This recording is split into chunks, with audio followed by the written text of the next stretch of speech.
৫ আগস্টের পর থেকে এ পর্যন্ত বাংলাদেশের ধর্মীয় সংখ্যালঘু হিন্দু সম্প্রদায়কে লক্ষ্য করে বিভিন্ন হামলা ও সহিংসতার ঘটনা নিয়ে টানাপোড়েন চলছে ঢাকা ও নয়াদিল্লির মধ্যে। এর মধ্যেই এই ইস্যুতে তদন্ত দাবি করে যুক্তরাষ্ট্রের প্রেসিডেন্ট নির্বাচনে জয়ী ডোনাল্ড ট্রাম্প এবং বিদায়ী প্রেসিডেন্ট জো বাইডেনকে পৃথকভাবে চিঠি দিয়েছে Foundation for India and Indian Diaspora FIIDS নামের একটি সংস্থা। যুক্তরাষ্ট্রভিত্তিক এই সংস্থার সদস্যদের সবাই ভারতীয় বংশোদ্ভূত মার্কিন কিংবা যুক্তরাষ্ট্রে গিয়ে সেখানে স্থায়ী হওয়া ভারতীয়। গতকাল বুধবার ফিডসের প্রেসিডেন্ট খান্ডেরাও কান ট্রাম্প এবং বাইডেনকে চিঠি দিয়েছেন বলে জানা গেছে।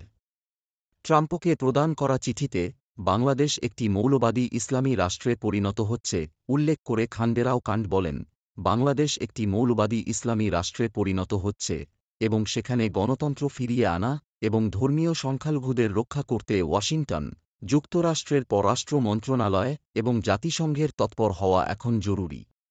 আমি প্রেসিডেন্ট বাইডেনের পাশাপাশি যুক্তরাষ্ট্রের পরবর্তী প্রেসিডেন্ট ডোনাল্ড ট্রাম্প এবং তার নেতৃত্বাধীন প্রশাসনিক টিমের প্রতি অনুরোধ জানাচ্ছি যে ক্ষমতা গ্রহণের পর তারা যেন বাংলাদেশে শান্তি ফিরিয়ে আনা এবং ধর্মীয় সংখ্যালঘুদের রক্ষা করাকে অগ্রাধিকার দেন।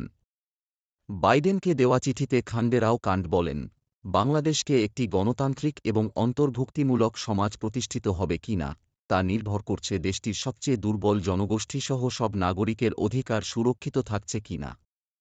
আমরা বিশ্বাস করি যে আপনি এবং আপনার নেতৃত্বাধীন প্রশাসন সবসময়ই মানবাধিকার ইস্যুতে আপোষহীন এবং এই মুহূর্তে বাংলাদেশে যারা নিপীড়ন এবং বাস্তুচ্যুতির শিকার, তাদের রক্ষায় আপনি তৎপর হবেন।